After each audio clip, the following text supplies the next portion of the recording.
Morning. Um, I am the church's treasurer, and yeah, I've got a few things to say today, but I'll start with telling you about my recent vacation. I was just on a trip to Italy, and while I was there, I saw the San Petronio Basilica in Bologna. It's a striking church, in part because the facade is actually kind of ugly. I don't know if we have that picture. Yep, there I am. Uh, to be fair, it's only half ugly. Uh, the lower part is this beautiful red and white marble, and the upper part is this ugly brown brick. The church has actually a pretty wild history involving untimely deaths and corruption and a jealous pope, all of which played a role in how it looks. But ultimately, it came down to money.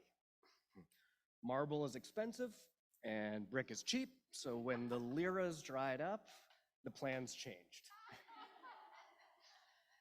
Now, San Petronio's malformed looks don't make it any less adequate as a place of worship. We know that spirituality exists outside the realm of physical things. But seeing all of Italy's gorgeous cathedrals and then looking at that building made me think about the more tangible aspects of our church and the really important and sometimes taken for granted role they play in enhancing our worship and spiritual growth, in fostering our community and helping us appreciate and celebrate God's glorious gifts. And so today I come to you with just a simple request, that the congregation approve funding for a beautiful marble facade for our church. Um, you know what? We don't need marble. Polished granite would be fine. So, all joking aside, I do have a request. And it begins with asking you to consider the value of the more tangible aspects of our church, our surroundings, our music, our programs, our people. You've heard this request before, of course, but today I'm asking with a slightly greater sense of urgency. Because like those disappointed Bolognese religious leaders who ran out of liras, we are at a point in which we may have to consider changing our plans. The bottom line is that our expenses have increased substantially, and our income has not kept pace. So I'll review a few numbers for you. On the expense side, we expect to spend a little over $404,000 this year. In 2018, we spent $323,000. That's a 25% increase in just 5 years. And these increases have come in areas that I think most of us would consider fairly essential. I'll look at just a few of them. We're committed to paying fair wages to our staff, and the annual cost of living adjustments that we give them have jumped significantly the last few years.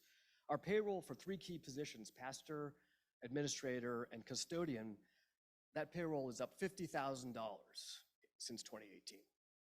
Our music program benefited from Dorothy Mora's generosity for years, but we now have a paid music director, and our overall music expenses are up about 32% in the last 5 years. And thanks in part to the pandemic, our insurance has nearly doubled in just 3 years to almost $20,000 a year.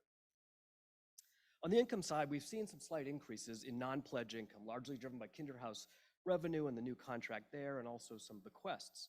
But aside from Kinderhouse rent, this income is very hard for us to change or affect in any way.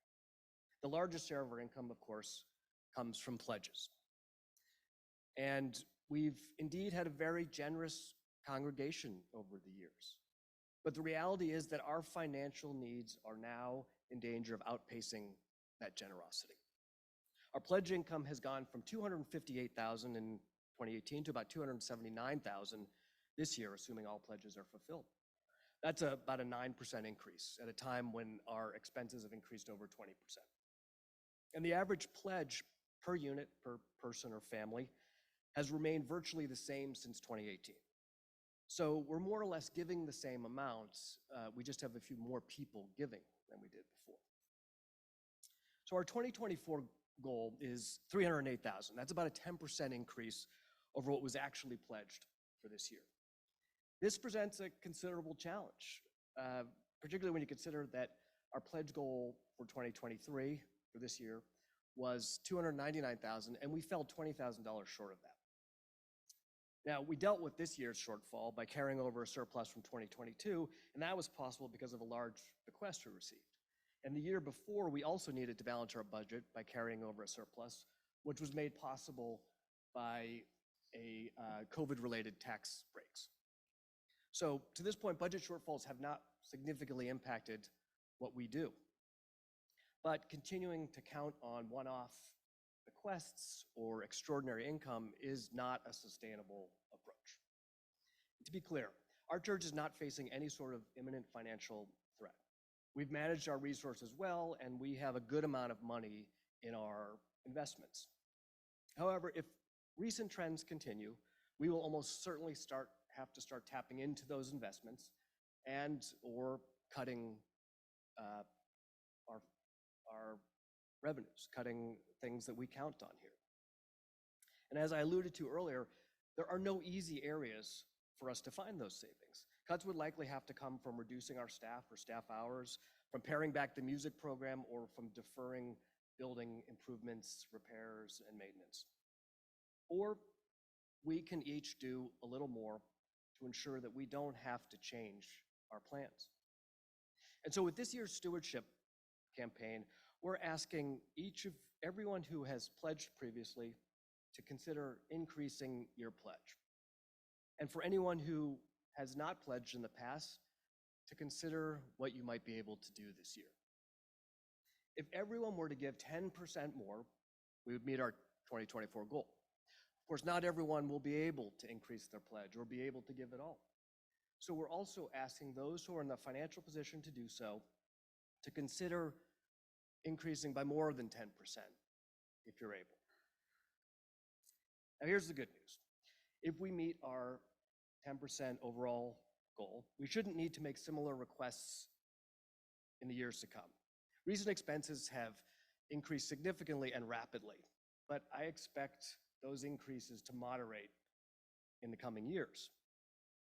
In the meantime, we just need to get our revenue to catch up with our expenses. And then our requests of you will moderate in the coming years. If we don't meet our goal, I will almost certainly be back here in front of you a year from now.